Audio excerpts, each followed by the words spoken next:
پاکستان کې دا آئین نشته. که څوک وایي ستا هغه ځان دوکه کوي، که څوک وایي چې آئین پاکستان کې شته.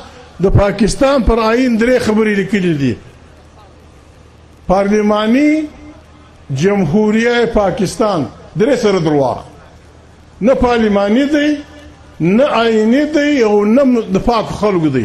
د سرو غلو ملک دی، په شنه زور روان کړی دی، په زور کې لیکي. نو موږ دا وایو، پرسیان خان ته ما دا خواست کاوه، د دوی دا ګل د سپوږدو راغلي مطالبې، موږ صفا خبره کوو چې دا وخت په پاکستان کې آئین نشته. که څوک موږ حلالوي که موږ وژني، دا آئین د پاکستان خلکو جوړ کړی دی. په دې آئین کې دا لیکل شوي دي چې فوجي سړی به په سیاست کار نه لري. فوجي سړی به توبه کاږي که پاکستان جوړوي، په توبه به کاږي، د پاکستان د آئین به لاس کاږي، او ټول قومونه به سره راغونډوي، هر چاته به خپلواک ورکوي. آی اس آی ام آی زورور به وي، نه در خدای زورور دي، نه در پښتانه زورور دي. د سیاست به لاس کاږي که پاکستان جوړوي که یې نه جوړېږي.